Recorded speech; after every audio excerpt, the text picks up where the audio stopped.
Let's make some noise. Come on. Oh, what's going on, everybody? Yes, right. It's the final word with MattyB. We're back, baby. We're back. Back, baby. Welcome to the It's Rap Sports Network, the flagship show of this fine network of sports programming tipped towards the Philadelphia side. And you're at the final word with your boy, MattyB, on this glorious Monday. I say it half-heartedly because I don't know really if it's Monday. It's Monday. Yes, Monday. Late July. And we're back here for our kind of beginning of our week. Our week started last night, but I had post-game duty, so I kind of folded the final word into the Fight's final last night. But we're back tonight. Don't know if we're going to be back tomorrow night. Still kind of working that out. Don't really know if time will permit for me to come on tomorrow night, but we'll call it a show for tomorrow. But I definitely will be back for the rest of the week. So Tuesday's looking a little iffy, but Wednesday and Thursday are definitely going to be a go. We're definitely going to get some Phillies talk tonight. A odd way to win a baseball game. And I guess when you're gunning for a World Series, you take them as you can get them. The Phillies winning on the catchers. Don't call it interference. It's a goddamn catcher's obstruction. You cannot commit interference when you're on the defensive side of the baseball. So let's not call it interference. I know that's what they call it, but it's not interference. It's obstruction. Because it was committed by the defense. For all you armchair umpires or armchair baseball fans out there, look it up. You'll know that I'm true. I'm right. And it's also not a catcher's interference because it's not an immediate dead ball. It's a delayed dead ball, which is what obstruction is. But anyway, the Phillies won tonight on a walk-off catcher's obstruction. I will not refer to it as interference. I'll refer to it by its God-given name, obstruction. We'll continue the Phillies conversation. Does that change? Does that strengthen your resolve tonight that the fighting Phillies won a game without laying bat to ball?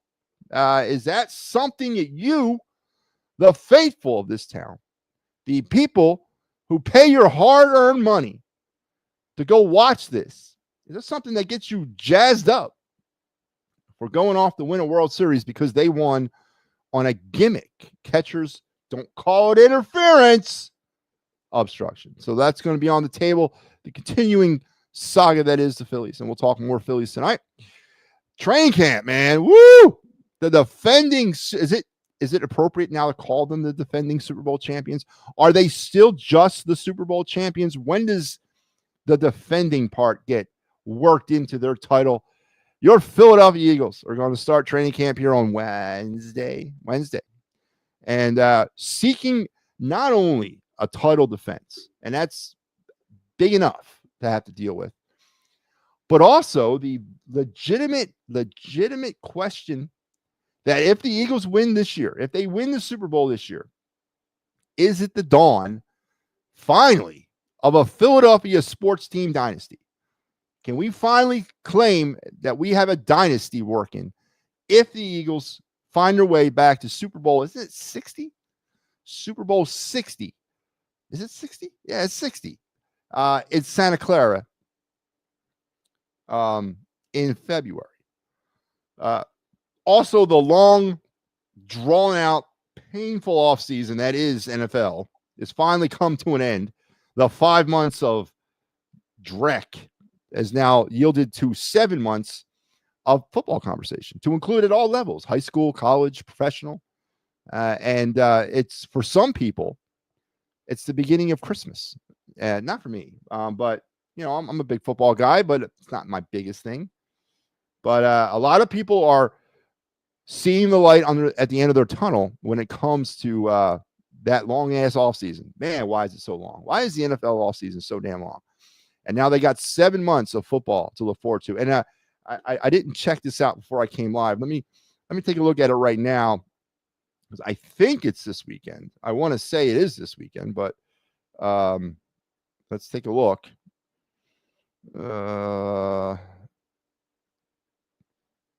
It is, yes. No, it's not. No, so we got another week left of no football. Then on the 31st, the Chargers and Lions will do battle at the Hall of Fame game. So we got what? 10 days left of no football talk or no football games, and then we'll have football games every weekend until Valentine's Day. So the start of pitchers and catchers reporting to spring training. God, I love that. I love the way that kind of just rolls into each other. So the Eagles and what it's going to take, because yes, I'm going to break the seal and begrudgingly start my Eagles criticism tonight.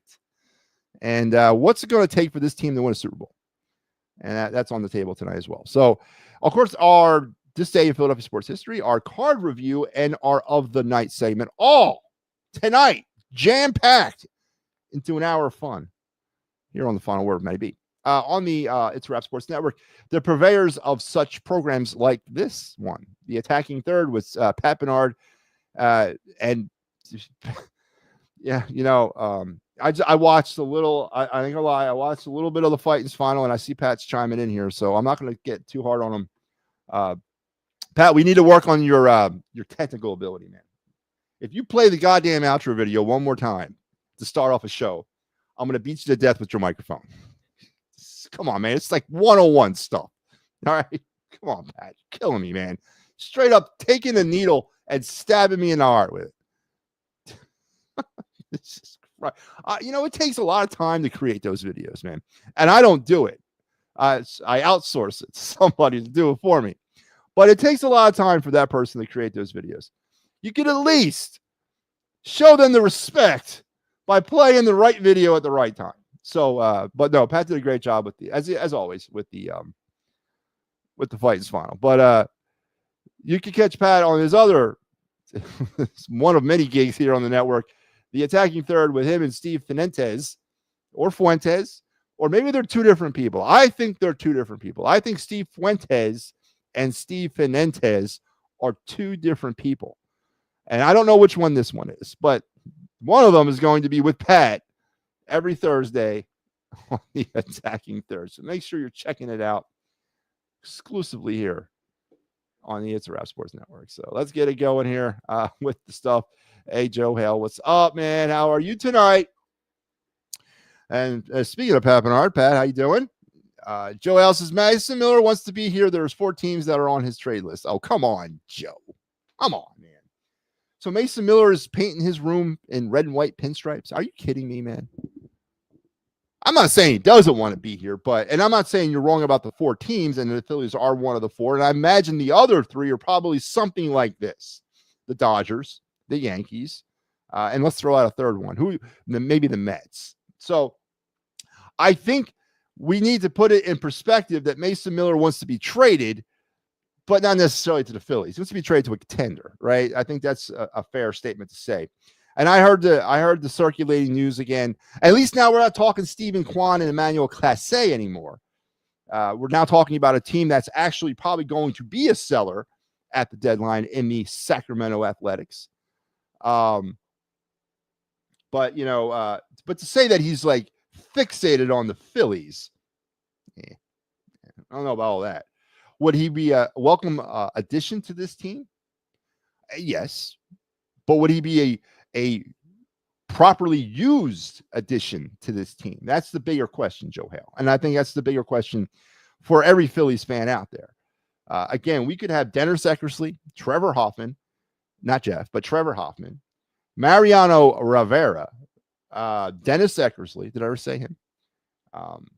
You could have the greatest closers of all time, and I'm not putting Mason Miller in that category, but I'm saying you could have the greatest closers in MLB history accumulated on this team, and if they're pitching in the 6th inning, that ain't doing me any good.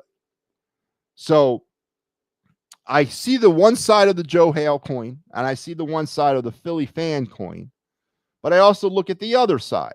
That reality side coin, the one that really hurts to look at, the one that nobody wants to really look at because you want to keep looking over here with the shiny red object. You don't want to look at the reality side of things. That's what I'm here for, though. I'm here to provide the yang to the yin there. But the reality is Mason Miller would be a great addition to this bullpen, but not pitching in the 6th inning.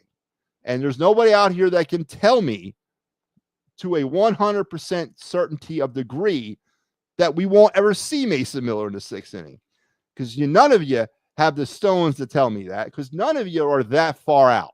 You all get where I'm coming from. So yes, Rob Thompson will employ Mason Miller, not as a closer, not all the time at least.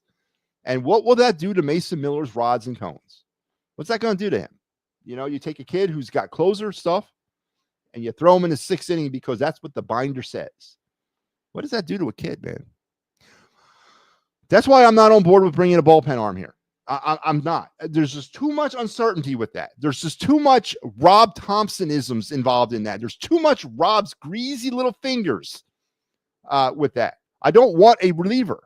And not because I don't think we need one, because I think we do, but we probably need more than one. And it ain't David Robertson either, but we probably need more than one reliever. And I'm not saying that it wouldn't be a welcome addition, but I'm telling you, with the way this manager runs this team, it would be a wasted addition where we could actually apply ourselves to fixing the number one flaw of this ball club. And the number one flaw this year, the year before that, the year before that, and yes, into 2022, is the friggin' offense. Because when you're winning games on walk-off catcher's obstruction, not interference, I don't care what the book says. I know what it says, but it's obstruction. Look it up, what obstruction is, and tell me why we call it catcher's interference. But if we're winning games on catcher's obstruction, I really want an offensive piece or two here. I really, really do. So are we going to rely on that in Game 7? Maybe that's what Jake Cave should have done in Game 7 of the NLCS back in 23. Should have just thrown his bat out violently and tried to hit the catcher's glove, at least to get on first base. Maybe that was the mystery. Maybe I'm wrong. Maybe I am wrong. And tonight, Armando Sosa provided the key to winning the World Series. Catcher's obstruction. Maybe that's the key. When all else fails, hit the catcher's glove and pray to God you get on first base. But no, I think offense got to be the number one thing to fix on this team. Because Rob Thompson has little, he does have effect, but he's got less effect on how the offense is employed versus how he employs the ballpen. Because how he employs the ballpen is straight up Rob Thompson. So less of Rob is more of wins, in my opinion. So break the bank if you're going to break the bank, and I don't want them to break the bank, but if you're going to break it on a bat for me. Ricky Deal. Is Ricky Deal coming to the Phillies? Hello, did the show just start? It did, Barbara, about, I don't know. Well, right here, 14 minutes and 45 seconds ago. 46 seconds, 47 seconds to get the point. So, yes, it did. Pat's laughing. He's laughing because it's funny, but he's also laughing because it's true. Fix yourself, Pat. God damn, man. Or I'll give you a StreamYard 101. Actually, it's not even a 101 class because he's had other classes on StreamYard. This would not be the first time we do that. He said no to the Dodgers. Nah, it's interesting. Did he say yes to the White Sox? But you get my point, Joe. It's not because of his love of Philadelphia. It's not because Bryce Harper sent him his very own fanatic headband. All right? That's not why Mason Miller. Okay, maybe I don't know for sure. I don't. But I'm going to go out on a limb here and say it's not because he's got a love of the Phillies. He's got a love for competing. He's got a love for winning. He's got a love for championships. And the Phillies happen to be one of those teams, boom, that are going to be in this thing at the end. What a way to win today with catchers. Don't call it friggin' interference. Star Wars 99 and everybody else. As long as you're on this program with me tonight and you refer to what happened tonight, you will refer to it as catcher's obstruction. Okay? Catcher's obstruction. Now, in the official baseball rule book, in Major League Baseball, the rule book, it's about that 374-page gospel. It has obviously a difference between interference and obstruction. Yes, it does. Now, the catcher's part of this is not necessarily laid out inside of either rule. In obstruction, there's two types of obstruction in baseball. There's type A obstruction, there's type B obstruction. Type A obstruction is as follows. It is a obstruction that occurs from the defense to the offense on a player where a play is being made on that player. Now, the reward for that said obstruction, and to give you an idea what that obstruction is, an example of it, a runner trying to steal second, and a second baseman drops his knee down in front of the bag and blocks the runner's ability to achieve second base. That is type A obstruction. Now, the rule is very simple with that. The batter is awarded the base that he was trying to acquire, and we play on. Type B obstruction is obstruction that occurs on an offensive player that a play is not being made on. So, for example, this is a common one, runner coming around first or coming off first, going around second. As he's trying to make a beeline for third, the shortstop cuts out in front of him and boom, collides with the runner. Boom, that's obstruction. That's type B obstruction. The reward on that is at least one base. Now, it could be more based on the umpire's judgment of whether or not he would acquire multiple bases in that play prior to the obstruction occurring. That's type B obstruction. Now type A obstruction is an immediate dead ball. You see type A obstruction, you kill it, time, that's obstruction, boom, you got the base. Type B obstruction is a delayed dead ball. You let the play sort of play out and you kind of see how it all ends up. Interference is a straight dead ball penalty occurring on the offense. The offense commits interference where the defense commits obstruction. The catcher is part of defense. Now, I get it. I understand what the book says, but I'm not getting twisted around verbiage. I'm getting twisted around the letter of the law and the letter of the rule. What occurred tonight was catcher's obstruction by the catcher, putting out his glove, impeding the batter's ability to swing at the ball. Now, if Armando Sosa would have popped the ball, say into left field, right? Boom, or into left field. Sorry, left field's over here. Into left field, and he gets a single. No, there's no obstruction, and we play on. If you would have grounded out into a double play, we would have allowed that double play to occur, and then we would have stepped back and got obstruction. Now, the one problem I have with the way the Phillies won tonight was they won it on a manager's review. So the umpires didn't call it. They didn't call it. They missed it. They didn't see it. That to me is what irks grinds my brakes a little bit, that he missed the obstruction. There was no pointing. There was no nothing. Armando Sosa had to be the one say, hey, man, I hit his glove. And then the Phillies had to appeal it. So call it interference, call it obstruction, whatever. But we're going to call it obstruction on this show because I got to keep true to the letter of the law. The letter of the rule states what I stated. Now, the fact that the umpire missed it, it's a whole other thing. But Phillies get the win tonight on the walk-off obstruction. So good for the Phillies. I think the Dodgers and some of the other teams have more to give up in trade for any good guy. Yeah, Barbara, I said this last night on the Fighting's Final, and I think it was Steve who brought up the question or the point, is that once again, in this land that we live in here in Philadelphia, in the greater Delaware Valley, in the northeast, southeastern tip of Pennsylvania, wherever it is you like to kind of assimilate where you live, we have this, I don't know, let's call it fantasy. Let's call it that. Let's call it a fantasy.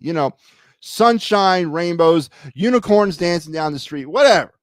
But part of that fantasy land that we've created is the fact that everything that's ours is coveted by everybody else. Now, I know Ken Rosenthal said that the Phillies are one of the only teams that have the cash to give up for a player like Mason Miller, which I disagree. There are better farm systems out there. The Phillies farm system as an entity, as an entire 5-level entity, to include the Florida Complex League, not to include the Dominican Summer League or Winter League or the Mexican Summer League or Winter League, but to include the 5 major levels of professional MLB affiliated baseball. The Phillies system is now just starting to spring to life. The apple tree that is the Phillies minor league system has got tiny little apples on it right now, but that's good because before they had dead vines or dead branches, but now we got some life. You got some promise. The apples are not pickable right now. They're not ripe where you can pluck them off the tree and crunch into them. They're not.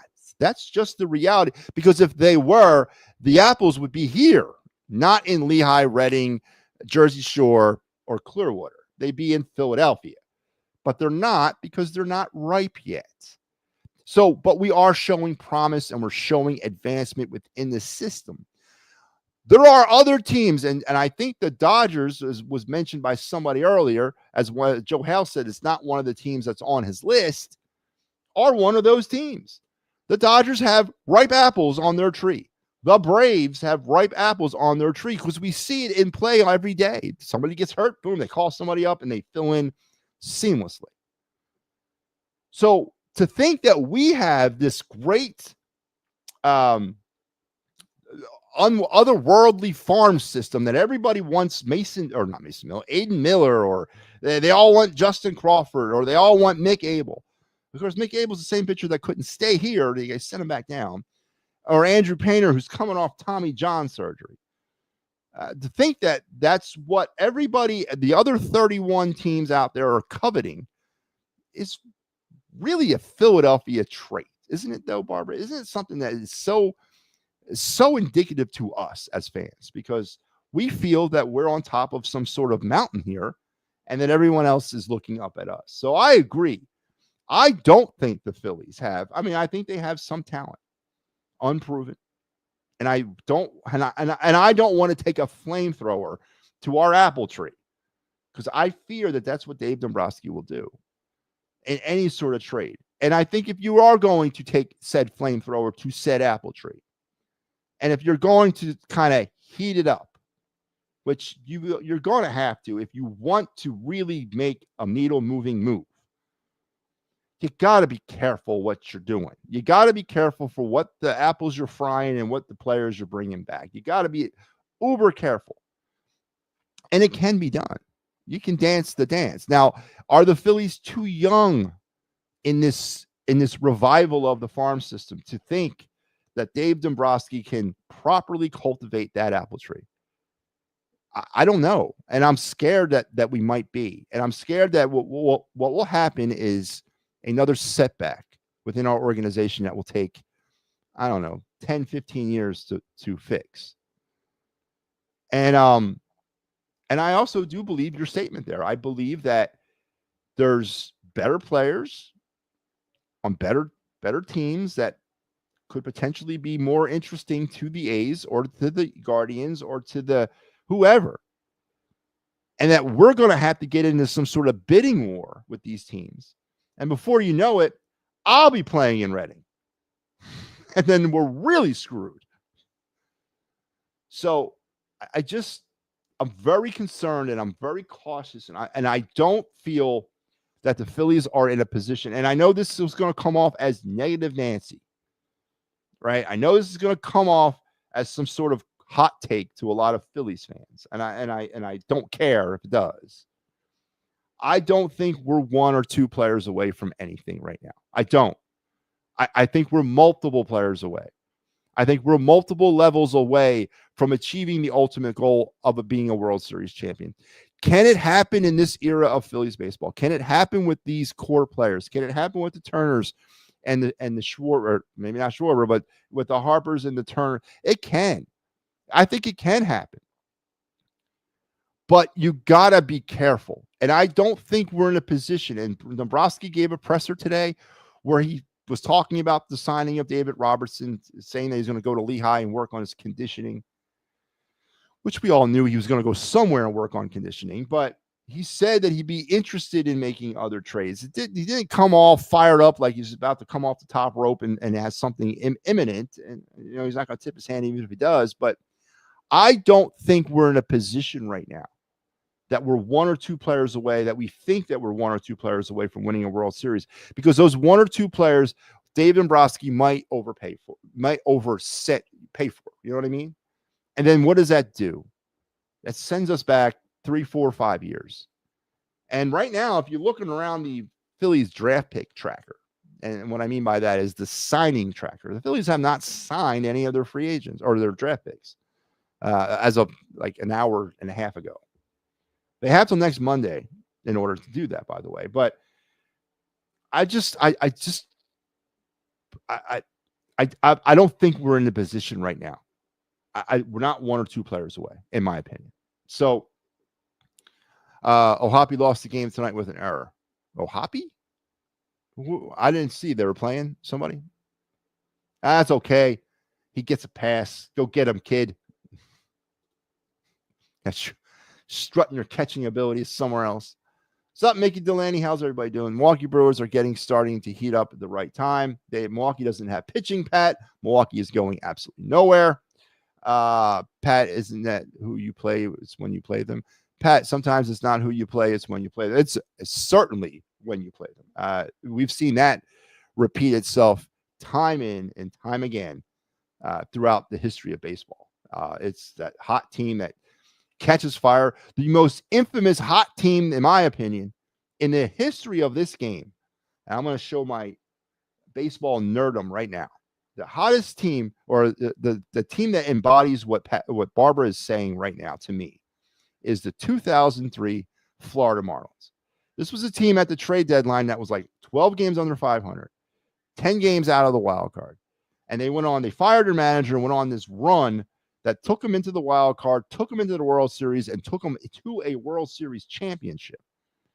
So we've seen it repeat itself over time. We saw the Phillies do it in 2022. They weren't setting the world on fire when they limped into the postseason that year. They just caught fire in the postseason, thanks to Gene Segura and that 8th inning hit in St. Louis in Game 1 of the the wild card round. So it is absolutely a true statement, and that springs hope eternal for the Phillies. Correct? It does.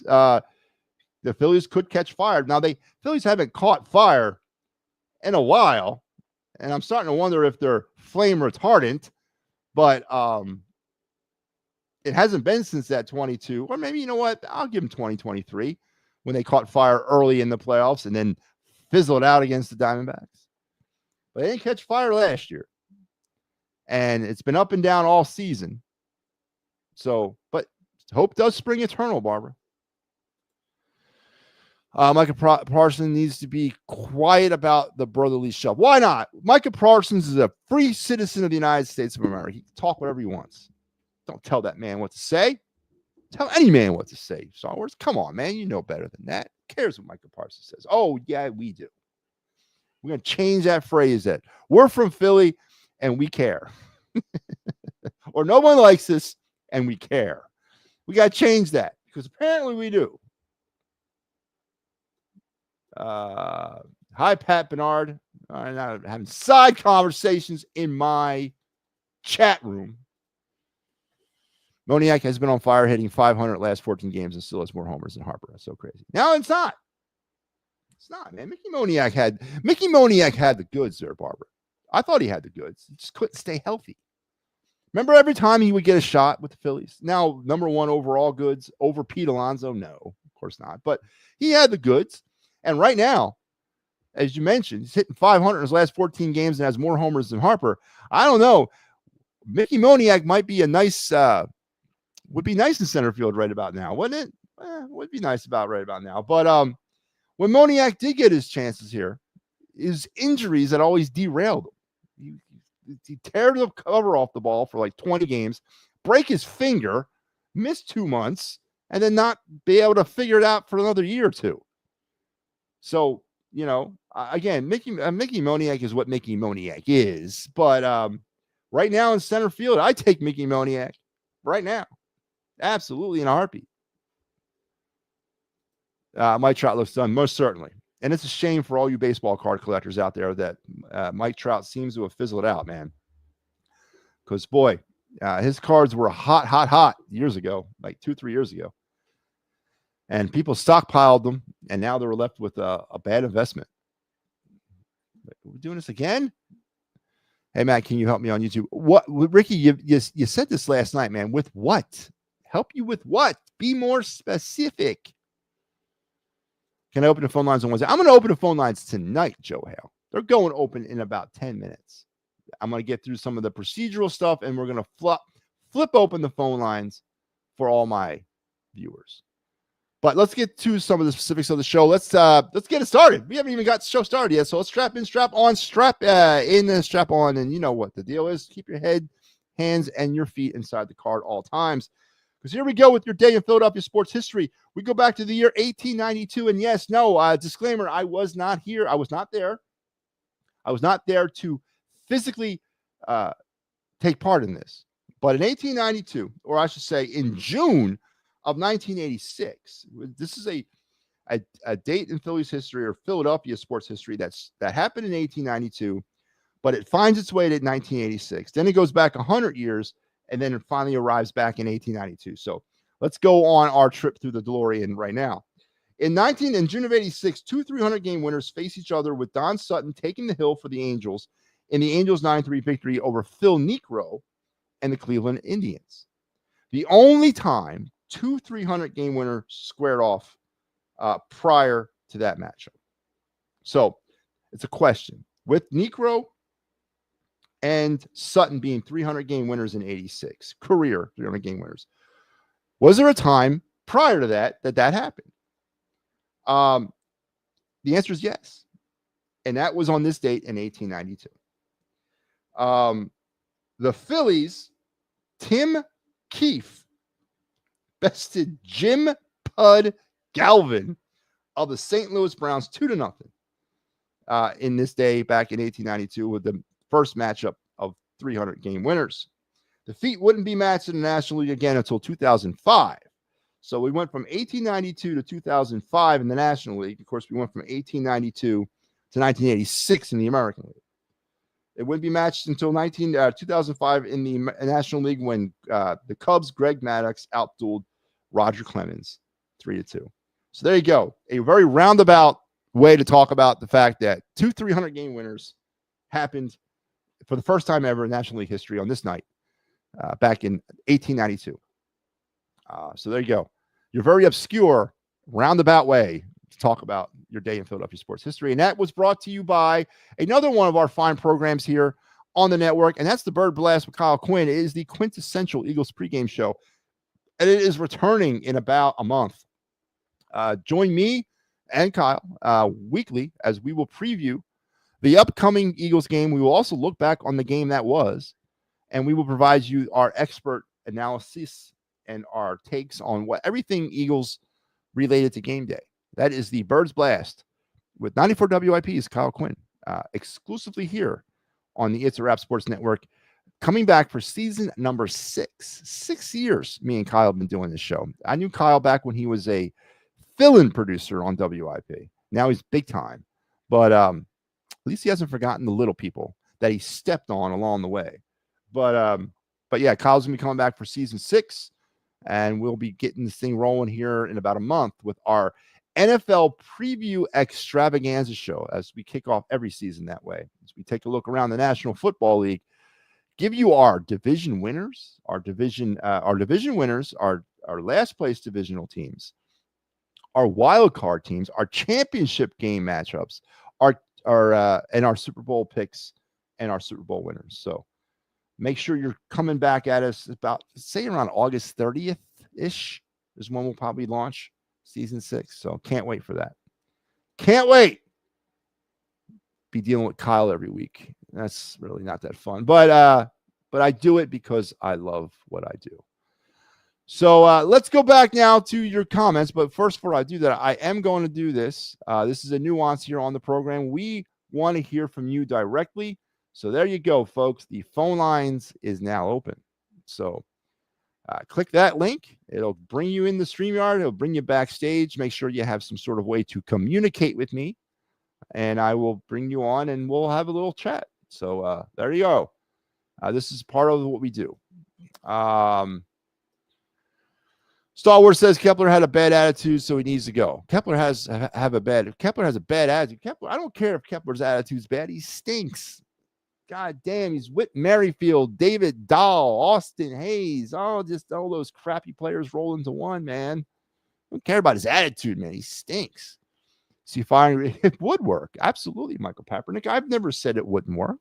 I've never said firing Rob Thompson would not work. I've also said that he's on my list of Phillies priorities to fire Rob Thompson. He's just not at the top of the list. He's like down there, like around like 4 or 5. There's other bigger fish to fry right now if you want to try to get a World Series championship. And firing Rob Thompson at this point of the season to me would not work well. It's too late for that. It's too late to do that. But it's not too late to do that later on. It's just it's not my number one priority, man.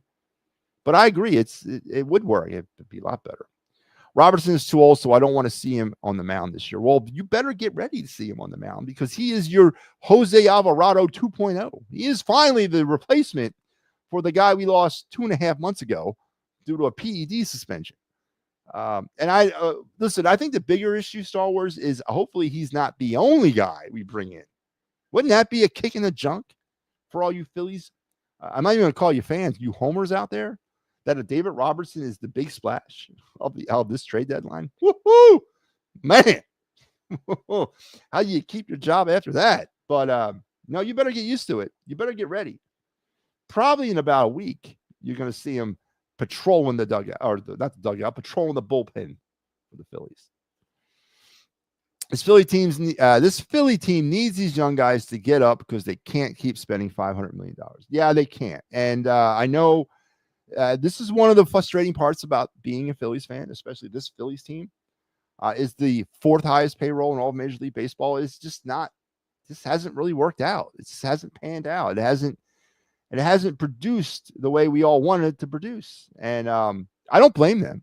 And I've said this, I don't blame the failure of this lineup on the individual players. I don't, because I think individually we got some of the best players in the game. The problem is they're not individuals on this team. They're a collection on this team, and they don't work well together because they're the same type of player. That to me is the end of it, is the essence of this problem. It's not because we got bad players. We don't. We got good players. But they got to be in lineups that are surrounded by complementary players that can emphasize what they do, but not take the spotlight away from what the others do. And right now we have the same type of player that produces the same type of results, and that's home run or nothing. And that's the issue. And all this analysis and all this up and down about what's wrong with the team and Kevin Long and Cotham and Thompson and yes, Dombrowski, all that analysis is great and it's valid, but it boils down to one thing.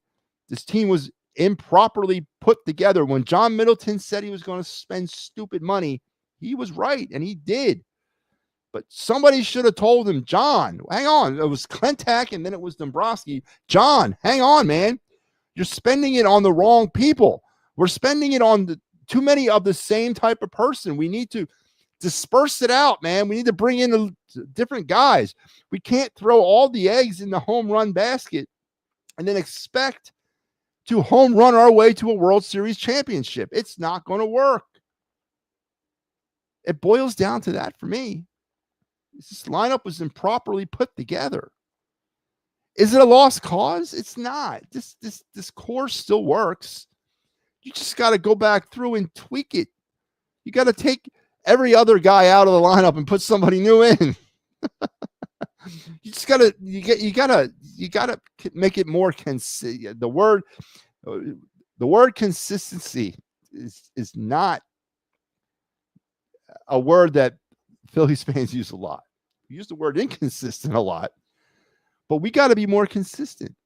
And that's the epilogue of the 2025 or 2022, 23, 24, and 25 Phillies. Inconsistency due to an imbalanced lineup. Why is it so hard for people to see that? I don't get it, man. But with that being said, we got our first contributor tonight, an old friend. Hello, Ricky. How are you? I am good. It's always good to hear from you, Ricky. What can I do for you tonight? Is it Phillies talk? Is it Eagles talk? Is it Flyers talk? You want to talk about the Water Dogs? What do you want to talk about tonight, Ricky? Go Phillies. So let's go Phillies, Ricky Deal says. Ricky is the eternal optimist. I got to give him that. Every time he comes on here, I don't think I've ever heard Ricky speak negative about the Phillies. Ricky, I love you for that. That I do, but I do want to make sure that as we continue on this ride together this season, as we get closer to the postseason and we get to the postseason, when the inevitable, I think, happens, when the other shoe drops and the Phillies do not achieve a World Series championship, I don't want you to lose your optimism. I don't want you to lose what you are and what you bring to this, because I would like to be like you. I would like to feel like you, but I'm just too jaded. I've seen enough to know that I've seen too much. All those cool cliches. But Ricky, if we are, again, I think I asked you this a lot, and I think I asked this to you multiple times, multiple different ways. But if we are to win a World Series championship, can the Phillies do it on the power of hitting home runs and home runs alone? Can they do it without playing, pardon the expression, small ball? Mm-hmm. So there you go. Once again, Ricky Deal, man, the eternal optimist, says we can home run our way to a World Series championship. Ricky, I really do. And, Ricky, and I do want them to win. I honestly do. I want them. Nobody, I think, wants the Phillies to win more than I do. 2 world championships in 143 years just ain't doing it for me. I want more. I don't want to mortgage my life for it. I don't want to send us into another 10 years of doom and gloom for it. But Ricky, I hope maybe one day I can come along to your side of thinking, but I'm just having a hard time grasping a hold of it, Ricky. So, but stay here, Ricky, man. Don't leave. Don't stop watching this. Don't stop rooting for them. Keep up the fight, and we'll talk to you tomorrow. Okay, man? Mm-hmm. Ricky Deal, everybody. My main man. I love Ricky Deal. Ricky is the man. Ricky is the man. Speaking of the man, what's up, Joe? I just want to bring up some Flyers talk. Let's do it, Joe. Let's talk some Flyers. Thoughts about the first round pick going to Michigan State University? So Porter Martone, correct? Yes. So is it a done? Last I had heard, it was not a done deal, that the Flyers were discussing it with Martone. Are you asking my opinion if he does it or if he should do it? What do you want to know? But it was announced today it's a done deal. Oh, he's doing it. Okay. Oh. Okay. Well, I guess, Joe, you got to look at this through a couple of different lenses. We're 5 years now not making the playoffs. 5 years of no playoff hockey. We're treading on uncharted territory. Flyers have never, as a franchise, not made the playoffs for 6 years in a row. Right? You're in the middle of you're entering the third year of a rebuild, and I know a lot of fans, include myself, are getting just a little bit impatient for something. I'm not saying I'm not asking for a Stanley Cup year 3, but I am asking for some sort of upward mobility and the next step. So if you're asking me from that standpoint, it sucks. Just straight up tell you, because I thought there were some players in that realm at 6, James Haggins, Roger McQueen, players along those lines that were NHL ready. And I think Porter Martone's NHL ready, to be honest with you. But I thought there were some players in that realm at 6 that could have helped the Flyers on day one. And I was actually looking, that was my whole basis of not trading up into the top 3, because I thought there was players at 6 that could be NHL ready day one. And I was really keen on that fact. I wanted the Flyers to take a day one guy. And now you're telling me that's not going to happen. So it's a little frustrating. How do you feel about it? I think he needs to develop more. So you don't think he could develop at a now I know with the contract situation, you can keep a player. So the cool thing about the NHL and the NCAA, he could actually play 4 years of his eligibility. Every player gets 4 years eligibility. It could be 4 years or 5 years or the redshirt of a year, whatever. But he has to the end of his eligibility as an NCAA hockey player in order to sign his contract, which is good for the Flyers because they can, kind of hold off on that and not have to pay him. Basically. What's that? They can basically stash him away until he's ready. Yep. And that's the deal that the NHL has with the NCAA. When you're in any kind of junior league or any other league other than the NCAA, it's a different timeline. But with the NCAA, it's your entire eligibility period that you're owned by that team until you give up your rights or your eligibility rights or you expire them. So yeah, in that aspect, it fits with the Flyers timeline of trying to work this thing to a bigger end. But Joe, coming up on 52 years without a Stanley Cup, man. And with the season coming up, I said this the other night on the Phillies show that we were doing here. I honestly, if you're looking at this team right now, they're worse than they were last year. Right now, I know there's still some pieces missing, and they got to add some players just to round out the roster. But I don't see vast improvement from this team. Do you? Well, Jet Luka is going to be up. Who? I think he can help.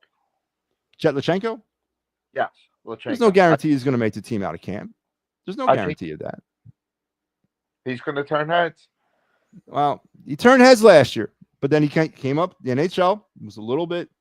I mean, he shrunk in stature in the NHL game. Now, was he given enough time? No, they were trying to save that contract. He was given a taste. Performed well over the spring with the Phantoms down there in the A. But I don't know.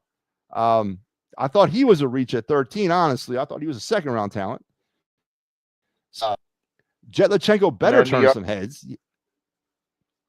The other first round pick is going to try to make the Flyers. The other so one. Nesbitt's going to try to make the team, and Porter Martone's going to Michigan State. I mean, listen, I don't know if that's what Flyers fans want to hear for 25, 26, maybe for 27, 28, 28, 29. Maybe that's what you want to hear. I think, Joe, it's important for this team at this juncture to show the fans something, and getting to the playoffs is that something. I really don't think they cannot not make the playoffs this year. And I don't know how Danny justifies that. I honestly don't. Flyers news: Rick Tocchet named assistant coach for Team Canada for the Olympics. Yeah, I did see that. Tocchet's got some. He's got some cash in the international game with Hockey Canada, and yeah, it's good to see that. It's definitely good to see that. What's your take on the NHL going back to the Olympics starting this year? Are you? I don't know if you've seen the schedule. They got like a 3-week break in February. Are when the Flyers come back, I think they're going to be all rusty. But listen, I love. To me, you know, like the Four Nations tournament last year, that was really fun. That was really fun to watch. I'm a big fan of NHL players participating in the Olympics. I think it's really cool for the IIHF. It's really cool for hockey as a sport. And I'm for it, but you're right. What's the lasting effect on what the NHL product will be?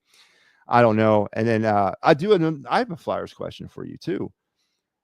Black Friday, the Flyers are going to be on the road against the Islanders. They're not going to be at home against the Rangers. They're going to be on the road on Black Friday. Now, it's probably because the Eagles are at home on Black Friday. How do you feel about the Flyers having to play on the road on Black Friday? Always be at home on Black Friday. It's a tradition. Not this year, man. They broke it. They're going to be in Long Island against the Islanders on Black Friday. Some breaking news. Lehigh Valley Iron Pigs game is on TV tomorrow. There you go. You heard it from Joe Hale. Tune in. Is that Painter going? Is that why?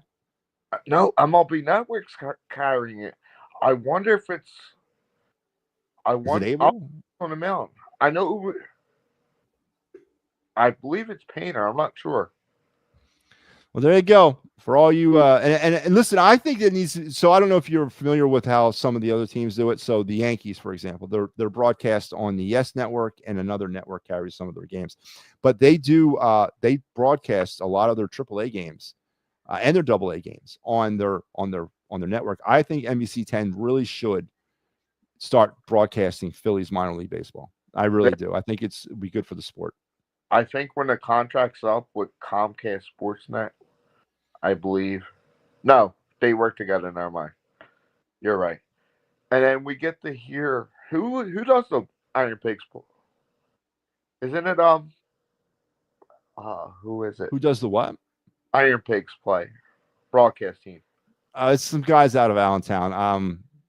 I don't know their names. It's one main guy, and he brings in a rotating co-host. But I think Tom McCarthy's son does it. No, it's not McCarthy's son. No, he used to. No, he's no, I think he's with somebody else. He's at the pro level. Or he's at the major league level. I don't think he's with the Iron Pigs. No, it's not him. They do the same network that does the Phantoms games, does the Iron Pig games. Is that electric company thing that is that logo? You know what I'm talking about, the NESSN or something like that network or whatever. It's the same group that does the Phantoms games, does the Iron Pigs. I told the chat I'm meeting. I got picked to meet Jim Rollins and Ed Wade next Friday. For Alumni Weekend? Yes. Very cool, man. Well, thank Ed Wade for not trading away Jimmy Rollins. Not trading away Chase Utley, Ryan Howard, and Cole Hamels. Get picked. You get to have lunch with him Friday morning. Well, make sure you thank him for me. That I appreciate him not trading away those prospects, because if Phillies fans today had their way, they would have traded away Chase Utley. They would have traded away Cole Hamels, and they would have traded away Ryan Howard for Mark Gubaza and those types of guys. So thank Ed Wade from the bottom of my heart.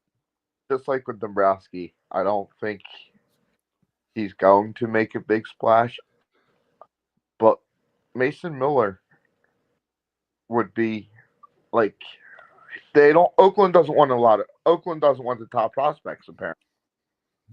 That's hearsay and conjecture, Joe. What would you do if you're the A's general manager? Your team's they just broke ground on a new stadium out in Vegas. You're looking at the next era of A's baseball. You want to pack that stadium.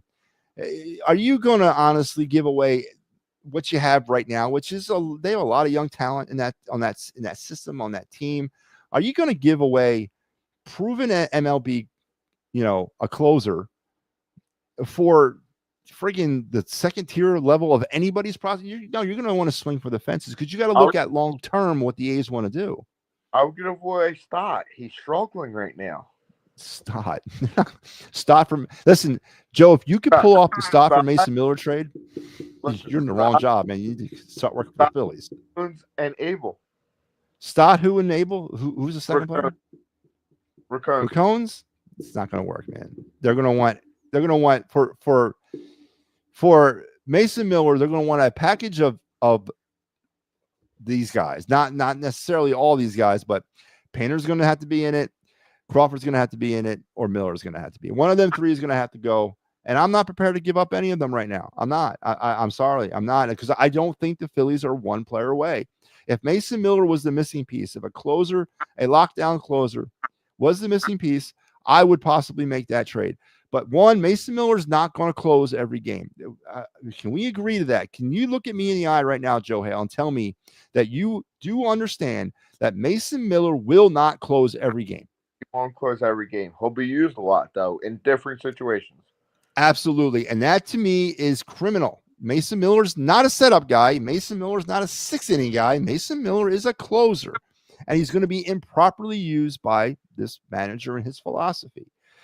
Now, okay, that aside, if it was a back-end piece to the bullpen and that's all we were missing, maybe I make that deal. But we are so offensively far away. I also heard, I mentioned it to PM and AM yesterday. How about Duran? Oh, from Boston? From the Reds? Yeah. Yeah, and they're open to making big trades. I mean, they traded Devers away, but they wanted prospect, but they want pitching, Joe. They want pitching, and that's going to take. So Duran, maybe I do Duran Painter straight up. Yeah, I might do that, but I'm not doing Duran Painter and Abel. I'm not doing that. I'm not doing Duran Painter and Cabrera. I'm not doing that. No, they're going to want pitching. They're going to want pitching. I would trade our first round draft pick, Gage Wood, for Duran. Yes. Very touchable. Yeah. So I don't know. But Boston wants pitching, and so do we. So I don't know how we can navigate away from that. But Joe, listen, man, thanks a lot for tuning in. Again, this will be it's your job, Joe, to make sure that within the first 5 or 10 minutes of every show, you remind me to put the link in. All right. Do you accept that responsibility? Yes. All right, Joe. We'll talk, man. Joe Hale, everybody, joining me here on the program. All right. So we are about 56 minutes in. Jeez, I didn't even got to the Eagles. Never even got to the Eagles. Michael Kaepernick. I heard that one. I hear the Phillies might be interested in Luis Roberts from the White Sox. Luis Robert, not Roberts, from the White Sox. I say hell no to this guy, as the Phillies probably have to give up Crawford, and that's a hell no. Well, if we didn't want him last year, and then, how many years has Luis Robert been linked to the Phillies in a trade? It's like the third year in a row. Yeah, I agree. I don't want him either. Joe Hale says, I just found the news. Just to mention that. That's good stuff, man. Gets to go meet Ed Wade. I mean that, Joe. Go thank him for me. And I think I speak for a lot of Phillies fans, because I remember them days. I remember those, was it 02, 03, 04 years, maybe, like the meat of the Larry Boa era here, where the Phillies had turned that corner from the dreck of Terry Francona, and they were starting to be a competitive team. They were actually playing meaningful baseball in September, and they were just right there on the outset of making that wild card. And every trade deadline, it seemed like for like 2 or 3 years, people were clamoring for Ed Wade to make those trades, to get rid of them prospects, because what do some of the buffoons out there say? Prospects just that, a prospect, there's no guarantee. Well, Ed Wade wouldn't do it. He wouldn't trade away those prospects. And guess what? In 2008, we were rewarded with that, with a world championship. And from 2007, 2011 was the second greatest era in Phillies baseball. So from the bottom of my heart, Ed Wade, I thank you. And Joe, please relay that to him and get me an autograph too, if you don't mind. What Dombrowski said about Robertson is he will be gone for a couple of weeks, get pitching shape. The guy hasn't. Yeah, that's right. He hasn't pitched all season. Last year was his last year. He's going to need some conditioning, and not necessarily arm conditioning, like the other part of conditioning for pitchers. I'd say about a week. Yeah, maybe a week to 10 days. I skipped over Barbara. I'm sorry, Matty. You should be on WIP or nice, and you know more than those guys. Yeah, well, no. A lot of people think I am on WIP. A lot of people think I have the same takes as some of those guys. I don't know about that. If I had to choose between one, I would take 94 WIP. Actually, no, I disagree. If I had to choose between one of them, I would take 610 WIP AM. I would follow Howard Eskin. So Howard would do the 2 to 6. I'd be the 6 to 10 guy. I'd be your nighttime guy. I'd be the guy that would come on, before the Phillies games or before the Sixers games, before the Flyers games. Then I go off the air for 3 hours and I come back to give you the wrap up. That would be me. I'd have like an hour of airtime between all that. But thank you, Barbara, for the compliment. What Dombrowski said about Riley. Yeah, I just did that one. Matt, thank you for having me. Ricky, you are welcome on this program any day of the week. And what do you want help with on YouTube? You didn't mention that. So please tell me what you're talking about. Can I open the phone lines again tomorrow? So I don't know if there's going to be a show tomorrow, Ricky. I'm kind of playing that by ear. Tomorrow's a late night for me. I got a game at 7:00, and I don't know what time I'll be off. So I'm not sure I'll be at home in time. But Ricky, whenever we do a show, I don't know if you heard me. I'll repeat it. I tasked out Joe Hale that he's going to remind me every show about 5 or 10 minutes in to put in the link. So it's going to be part of every show. It's part of what I'm bringing to this show on this network. So Joe Hale, if I don't open the phone lines, don't blame me. Blame Joe Hale. All right. Do you hear that, Ricky? Don't blame me. Blame Joe Hale. It's on the MLB network at noon. Yeah. And listen, when I was talking to Joe about that, I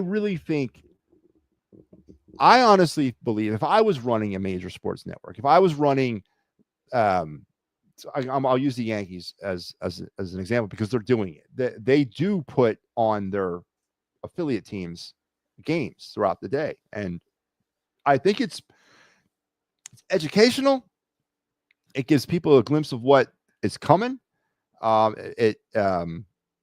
It gets you a little bit more in tune to what's happening, and maybe it changes people's opinions about prospects. So right now, the run-of-the-mill buffoon that does one of these shows, and there's a lot of us out there, talks about these prospects like they're just rando people. They're numbers. They're nothing. If you ask 10, DIY, grassroots, whatever you want to call this movement of sportscasting is, If you asked 10 of us, if you lined up 10 of us and went down the row and said, talk to me for 30 seconds intelligently about Aiden Miller, 3 maybe could do it. The rest of them couldn't because they don't know anything about Aiden Miller. All they know is he's a draft pick, a high draft pick, and he's in the Phillies system. Some of them might even not even know that he was a third baseman, then converted to a shortstop and all that. They probably don't have, and I would say less than 3 know what level he's on. Well, I'd say 3, that he plays what level of minor leagues. So they don't know these guys. They look at them as just what they are, draft picks, prospects, randos, right? But if you had an avenue to watch them on a daily basis, if you had an avenue to track their progressions on a daily basis, maybe it would change your opinion about not being willy-nilly with your farm system. Now, I'm not saying trading these prospects is a non-factor. It is a factor. It's a factor in building these teams. I get it. But to be so willy-nilly about it, about getting rid of high draft talent without giving it a second thought because you want to capture lightning in a bottle. I said it last night. It's not about capturing lightning in a bottle with me. It's about what I said at the top of this show, the dawn of a dynasty. The Eagles, and again, I'm over an hour in. I haven't even talked about the training camp. The Eagles are in a vicarious spot. They have an opportunity to deliver something to the city that no one else has done yet, and that's create a dynasty. I don't think they've put themselves in the best position to do that, but I guess we'll have to wait for that conversation tomorrow or Thursday or Wednesday. But doing that to the Phillies, and we're not even talking a dynasty. We're talking a damn 1 World Championship since 2008, 3 total in 143 years. But if you're willing to once again wash and repeat what this organization has done throughout its history by trying to capture lightning in the bottle, a la Howie Roseman, and trading away its future in that hope, and trading away all of its future, and trading away its substantial future, then maybe you need not be a fan, because I don't think you're invested in the team. I don't think you're invested in the outcome, and I don't think you're invested in truly ascending the city of Philadelphia to its proper position above the sports world. So I like the fact that the Yankees televise their minor league teams because it educates their fans. It puts a face to the name. And if you're tracking a guy like I've done for years with a lot of these guys, you watch their progressions. You watch them go from level to level. You watch and see how they've changed.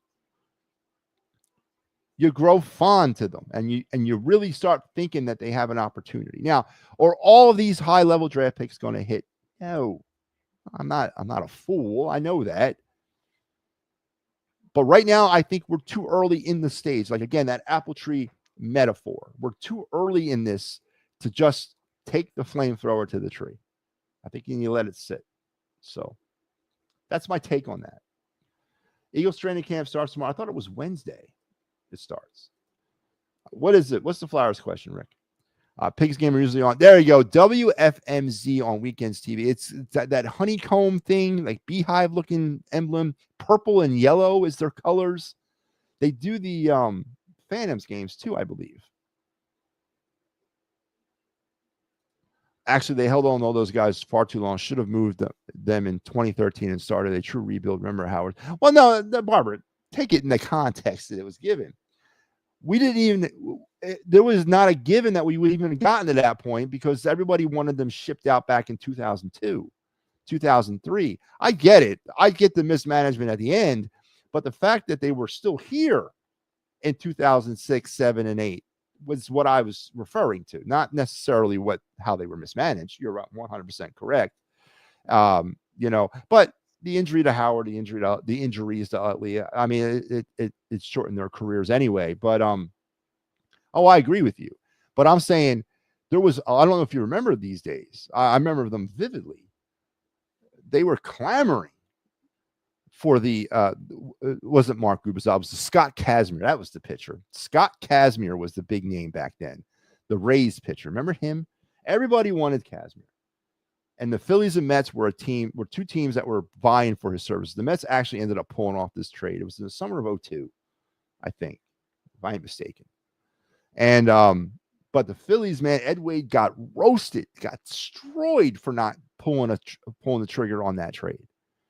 And it would have been players like Utley. It would have been a player like Howard. It would have been potentially a Cole Hamels. And I mentioned Gavin Floyd. Now, of course, we mismanaged Gavin Floyd, but that's what I'm referring to. Is thank him for not doing that. Abel's been exposed, I think, his trade value. I disagree. I think Abel has a place here. I do. I don't know what that place is, and I don't know what that ceiling is. It might be more of a what's a comp pitcher ceiling, Clark Schmidt type ceiling, that, you know, the pitcher for the Yankees, that kind of guy. Maybe a 4, a fringe 4, a solid 5. I think he's got value. Matt, can I open the phone lines? What? on my show? No, you can do it on your show. The phone lines are open. Someone named Chris Menton starting iron. Oh, okay. Yeah, he's a career minor leaguer guy. Understand, Hunt, beginning the run and run big difference. Yeah, no, absolutely. And Ed Wade was long gone when the end of the run came. That's Ruben's fault, right? Everything that happened there was Ruben Amaro's fault. All right, listen, we're way late, so we're going to bypass the of the night segment, but we're going to get to my favorite part of the night, which is the card review. Let's do it.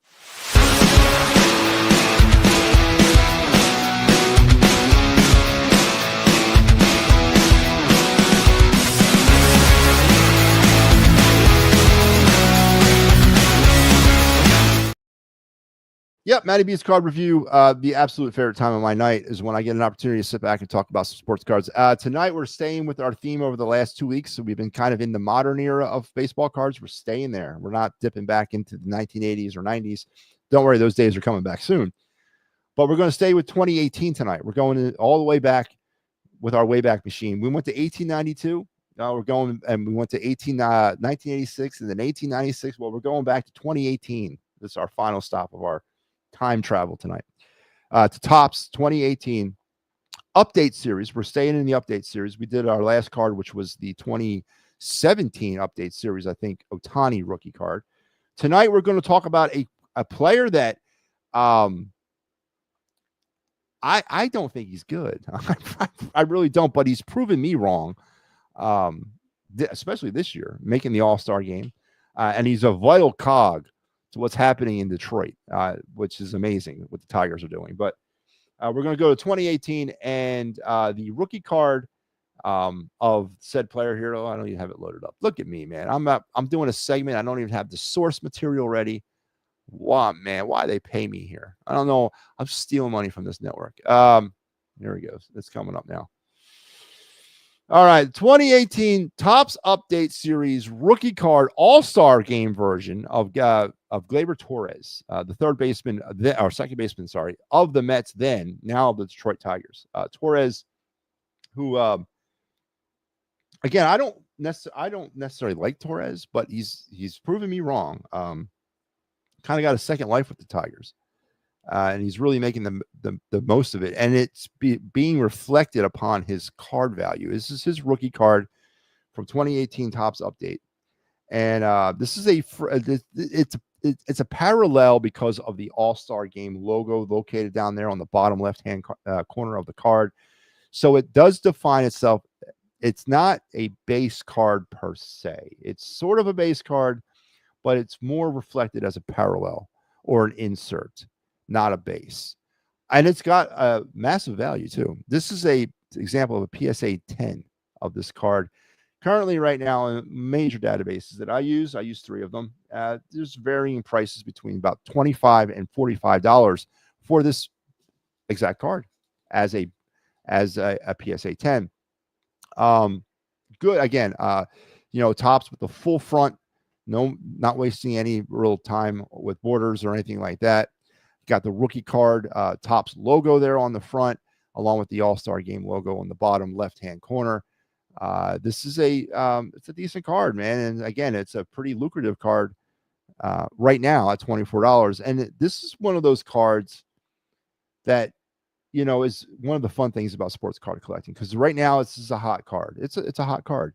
Now, 2 months from now, a year from now, it might not be, but right now it's hot. And right now, if you're sitting on this card, I suggest you definitely you could definitely look to make a trade. I have 2 of them actually, so I could trade one now, or I could sell one now and just hold on to one and see where it takes me, or I could be, devil me care and just throw caution to the wind and sell both of them. But tonight's card, again, a very, very classic digital era Topps baseball card, with the full front and all the pretty Topps logos there, with the rookie card logo and the All-Star Game logo.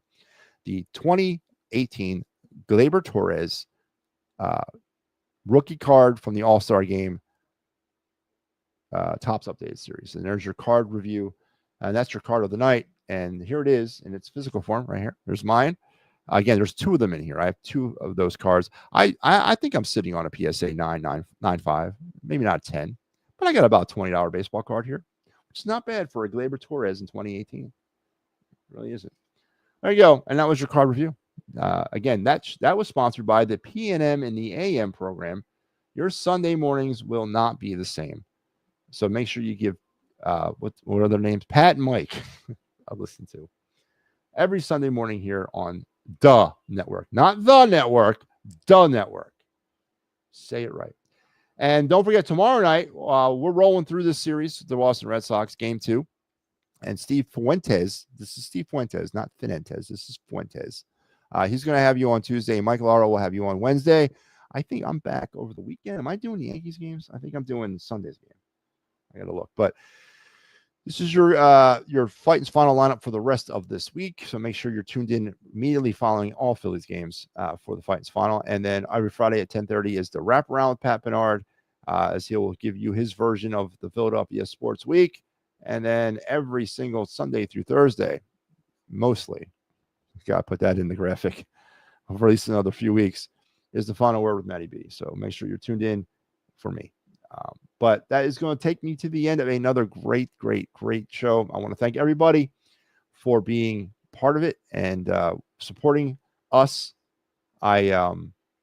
Please like, share, and subscribe, all those great things, because we need the help. We're growing. We're coming up on our 1-year anniversary. Yep, October 4th, the It's Rap Sports Network will celebrate 1 year of life. And this show will also celebrate. It just happens to be the network debuted with this show on October 4th, 2024. So we're coming up on a year, and I think we've grown, and I'm very proud of what we've done in that year. And bigger, better things are coming for the network, more shows, more personalities, and year 2 should be better than year 1. So thank you for all your support. I saw a Joe Montana card in your ad there. Do you also collect football? I do. I have all. I do not discriminate. I have baseball, football, hockey, and basketball. I just happen to have a lot more baseball than I do any other card. So baseball dominates. But I've done hockey on here. I've done football. I don't have anything really that. I have some decent modern football cards. I'm sitting on a Quinyon Mitchell rookie. I'm sitting on a Cooper DeJean rookie. I got a couple of those cards. I got a Jaden Daniels rookie. So I'm sitting on some Bo Nix rookie. I'm sitting on some current football cards. But as far as classic cards like Montana or Taylor or cards like that, I have not been able to acquire at this point. But I'm always looking at them. Football cards are weird value cards. They're very weird. Baseball's king. And actually, what's a very close second? Hockey. Hockey cards are like getting close to baseball. I mean, they really are. For some odd reason, hockey cards are very valuable. But football and basketball are kind of low on the list. Of course, unless you have the GOATs. But yeah, I do collect football. I always thought of Torres as a guy with a great baseball skills, but he's not smart. And actually, yeah, exactly. It's just, it didn't work in New York, and it's so far working in Detroit. And that's right now is why his card is hot, and definitely an opportunity to make some money right now. Thank you, Joe. Appreciate it. And good night, Barbara. I appreciate it too. And everybody else that tuned in tonight, please, thank you. And you guys have yourself a great day or a great night, rest of your night, and an even better tomorrow. We'll talk soon. I will make every attempt to come on back on the air tomorrow night. If not, I'll be back Wednesday for show. So you guys take care. Have a great night. We'll see you later.